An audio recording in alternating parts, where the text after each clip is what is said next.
market mechanism in action. Question number 4. What about economic surplus in cases other than simply market equilibrium? As we already know, there are some situations when we do not have market equilibrium. And this could be not temporary situations. Something changes, like prices of some goods change and there are some adjustments on the side of market. But I'm talking about more permanent states. For instance, when we have price controls. One of those price controls, as you remember, is price ceiling. So let's draw this situation here in this graph, right? We've got quantity and price and supply and demand. And normally in this market, we would have this PE, price of equilibrium, and corresponding quantity of equilibrium here. This market equilibrium offers us consumer surplus, and you can find this consumer surplus as an area below demand curve and above the price, right? So this is the area between demand curve and the price. And producer surplus, which can be found above the supply curve and below the price. So you've got those two triangles here, and this is economic surplus. So we say, if you look at the benefits that we, the society, get from the market here, this would be quantity of traded goods and price that is kind of accepted by producers and buyers as well. And we've got this economic surplus as the sum of CS, consumer surplus, and PS, producer surplus. What happens if we introduce a price ceiling? So at a certain moment, the government decides, well, the prices like PE are too high, they are too high, we need to lower them, so we will make those high prices kind of illegal, we will push prices to the level of P max here. That obviously destroys our equilibrium, because for this price ceiling, we can see quantity demanded, that is high. It is high because the price is low, so many people want to buy this product at this low attractive price. Producers, sellers, suppliers find this price unattractive. So quantity supplied is much smaller because they say, all right, for many of us, it's simply not profitable to produce to the market. So what we can supply is QS. Normally, we would see market shortage here because quantity demanded is greater than quantity supplied. And this kind of market shortage would push the price up. But we know we've got price ceiling, so the price cannot go through the ceiling. It won't go up. If it won't go up, there comes the question. We no longer trade with QE. We've got quantity supplied that is small, quantity demanded that is high. And the question is, all right, so what is the quantity traded now? The answer is, this is always the smaller number, the smaller number. So if quantity supplied now is smaller than quantity demanded, our quantity supplied is actually the quantity traded. So if we think of benefits coming from trade, those benefits are only offered by this quantity QS. In this case, we will easily find consumer surplus. This is the area below demand and above the new price. So you can see this trapezoid here, and this trapezoid shows you the new consumer surplus. When you look carefully, you would see that price ceiling actually increases consumer surplus, because consumers lose this little triangle here, but on the other hand, they gain this rectangle that comes from producer surplus. It used to be producer surplus, but since the price is lower, this is no longer something that belongs to producers, so it's captured by consumers. When you look at producer surplus, it's much smaller now. You can see it here. It is below the price and above the supply curve. A small triangle, right? And, well, this is nothing surprising. I mean, price ceilings are introduced to secure the interests of consumers, right? If the government says, no, those prices are too high, that means we want to protect consumers against such high prices. Hence, we force the price to be lower. So obviously, consumer surplus will be bigger here and producer surplus would be smaller. So what, someone could say? I mean, is it problematic in any sense? We said that consumers and producers are members of the same society. So if you look at society, you know, it's like moving money from one pocket of your trousers to the other pocket, right? When you move money from one pocket to another, from producers to consumers, like in our example here, then if you look at the trousers, the society, that's all normal. I mean, that's the same amount of money that you have in your trousers. Well, these are different pockets, but trousers are trousers. Not entirely so. This is one important thing here. Look at this triangle here that is called deadweight loss. These are benefits that we normally gain if we have market equilibrium. Part of this deadweight loss would go to consumers, part would go to producers. Now, after we have introduced price ceiling, those transactions between QS and QE, those transactions disappear. I mean, they cannot be performed. They are not there, right? So those transactions between QS and QE, they don't exist. They don't bring any benefits. Therefore, we see there is a loss of efficiency here. Some more goods could be sold, some more goods could be bought, making sellers and buyers happy because of the transaction.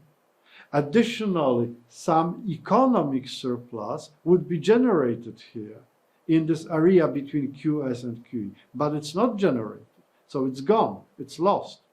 So it's not exactly like you transfer money from one pocket to another pocket. It's like you take $100 from one of your pockets and you try to put it in the other pocket, but you lose $20 on your way. So now, due to this transfer, you only have $80, $20 less. So this is how price ceiling works. It increases consumer surplus at the expense of producer surplus, but the total value of benefits is smaller.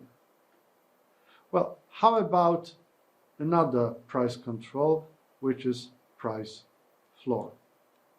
Let's draw our graph again. Supply, demand, equilibrium price, equilibrium quantity, consumer and producer surplus.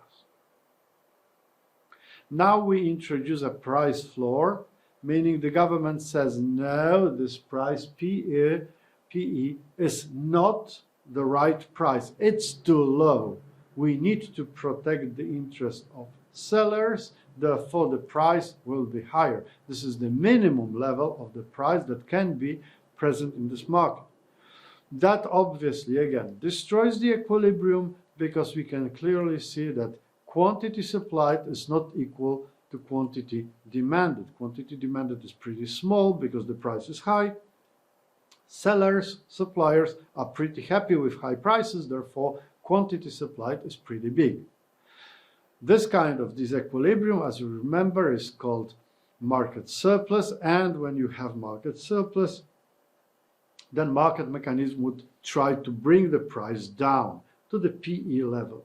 But as you know, this is impossible due to the price floor. So what is the quantity traded now? It's not QE anymore because we don't have equilibrium. Quantity supplied is big, quantity demanded is small. Quantity traded is always the smaller number. This time this is quantity demanded, that is the smaller number. So this is how much is traded in the market. This is QD. And again, we can try to find consumer and producer surplus. Looking for consumer surplus, we find it below demand and above the price. So this is the small triangle here. And we could say that with the price floor, a lot of consumer surplus is lost, but it's not actually lost, it is grabbed by producers. Producer surplus is this trapezoid here, above S-curve and below the price, the minimum price, our price floor, right? So this trapezoid is quite big. It is bigger than producer surplus in the equilibrium. And again, that's not surprising. Price floors are to protect producers. So producer surplus grows at the cost, at the expense of consumers. But again, there is a certain area, and you see this area here. This is the area of transactions that don't happen because of the price floor. So those transactions cannot generate any benefits for the society. Again, the price floor would result in smaller consumer surplus, bigger producer surplus, but economic surplus for the whole society is smaller. Does it mean that we shouldn't use price controls? Well, not necessarily. Sometimes we use price controls to influence market solutions because we, for instance, believe that market does not take all the factors into account. Or we simply don't like market solutions. We believe they are not socially optimal. This is okay. I mean, we can do that. But what we need to understand and what we need to remember about is the cost. There ain't no such thing as a free lunch. This is a very well-known economic saying. So you could say here, there ain't no such thing as a free price control. If you influence the market, if you introduce any price control to the market, there is a cost to it, and this cost is deadweight loss. This area, and remember, this area is money, so that's not something abstract. This can be quite precisely calculated. What is the benefit that is lost because of this price control, whether it is a price ceiling or price floor? Hence, you need to remember, if you want to introduce this kind of price control, there is a cost to that. Can we consider economic surplus in the context that is broader than just domestic market? Because so far we covered the issue of market equilibrium. Then we said about market disequilibria that are present in the market when we have price controls. What if we consider the impact of free trade on domestic market? Is it good? Is it bad in terms of economic surplus? Okay, so let's draw again our graph. That's Q and P here, and supply and demand and the price of equilibrium and the equilibrium quantity. And normally we've got our consumer and producer surplus here. This is our domestic market. So these are our domestic buyers and our domestic sellers, producers, suppliers. If we consider this particular market, we could compare it with the world market for this thing, like this market for, let's say, apples. Okay, how about apples? Whether they are more expensive or cheaper abroad. In both cases, if they are more expensive or if they are cheaper, if we make it possible to trade with abroad, we will change the situation in the market. So free trade usually changes the situation in the domestic market. The only exception being if the world price of the good is just like our price, our domestic price, PE. If they are the same, that nothing would change. But if they are different, something would. I will give you just one example here, and the other one is pretty analogical, so you can try to think of it on your own. Okay? So let's imagine that the world price for this good that we're talking about is lower than the equilibrium price in our domestic market. And let's imagine that we decide to allow free trading. Well, then obviously there will be people who would buy this cheaper product abroad and bring it here to the domestic market. Let's neglect the cost of transportation for simplicity reasons. Well, in this situation, we could see that this new world price would appear in our domestic market. So goods would be cheaper in our country because they can be brought from abroad. As you can see, that would change consumer surplus a lot. Because if we look for consumer surplus, this is the area below demand and above the price, above the world price, which is low. Okay? Therefore, the area, this triangle, is pretty big. How about producers? Well, producer surplus, when it comes to domestic producers, well, that's just this small triangle here. A few remarks. First of all, if prices abroad are competitive, never expect producers to be enthusiastic about free trade. Because free trade would push the price down, would drive some of the least efficient producers out of the market. Those best ones, those most efficient will stay. You can see them here, right? They still have some producer surplus. But basically, they have to compete with their foreign competitors. They have it more difficult. Never enthusiastic about free trade if the price abroad is lower and rivals are competitive. Remark number 2. You can see in this graph very clearly that everything that was lost by producers, this trapezoid here, that was used to be producer surplus, but it's not anymore, this trapezoid here, it all goes to consumers.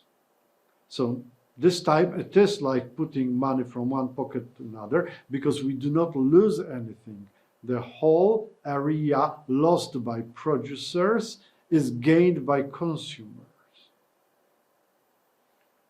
And you can see this triangle here. That is above the world price, below D curve, below S curve, right? This triangle in the middle of the graph. This is the area that did not belong previously to economic surplus.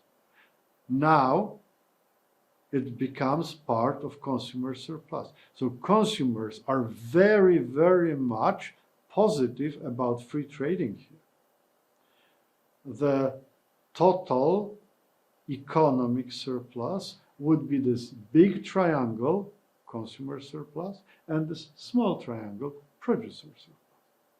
As you can see, if we allow free trading, economic surplus is bigger. It gets bigger by this triangle in the middle of the graph. Below D, below S, above world price. Free trade is good. Not for every producer, obviously, but what they lose is gained by consumers, and we gain even more. Free trade is, generally speaking, good. What about the situation when this foreign trade is not so free? What I mean is, what is the impact of customs duty on economic surplus? Have a look. Again, our graph with price and quantity and supply and demand. And this is our world price. And you know, this is consumer surplus here, this big triangle, and producer surplus, that's small. And there comes the government that says, we want to impose a custom duty on this product. There could be two reasons to do that. The first one, the government may say, we want to protect our domestic producers against foreign competitors. The second reason that could be given is, we want to get some money for the budget. Both are actually correct. I mean, if you introduce customs duty, then you get additional money to the budget and you protect your domestic producers. So if we introduce custom duty, then the price that we have to pay in our country would be the world price plus the duty. This letter T is the tariff that you pay when you move goods to the country. So we've got the new level of price, and that changes quite a lot. First of all, our consumer surplus is different now. Consumer surplus is, again, below demand and above the new price, since the new price is higher, so this area is smaller. Then we've got producer surplus, which gets bigger, and you can see there is more space for domestic producers to get their surplus.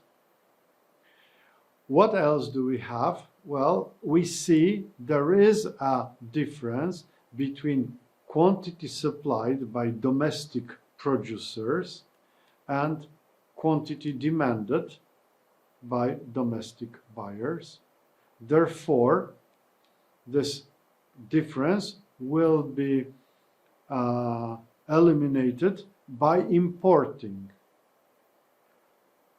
Some businesses would import goods to cover this shortage, this difference between small QS and big QD, but they have to pay their custom duty. Therefore, you can see this rectangle here. The horizontal dimension is the amount that is imported. The vertical dimension is the tariff, how much of duty you pay per one item. So the whole rectangle is the amount of money that the government gets from import. Does custom duty change anything to economic surplus? Obviously, it does change a consumer and producer surplus.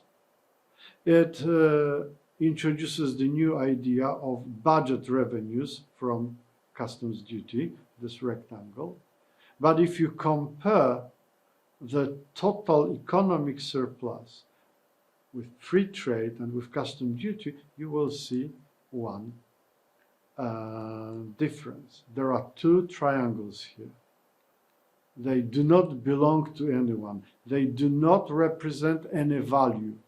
in the free trade situation, they belong to consumer surplus, and hence they were part of economic surplus.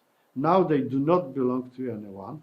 So this is something what we lose by introducing customs duty, and this is something what we already know, deadweight loss. This is the cost that the society has to pay for introducing customs duty.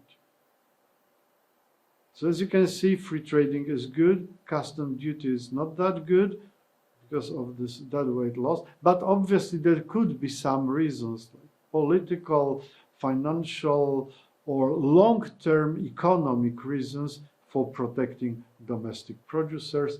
Then it is possible to have this kind of situation. Thank you very much for your attention.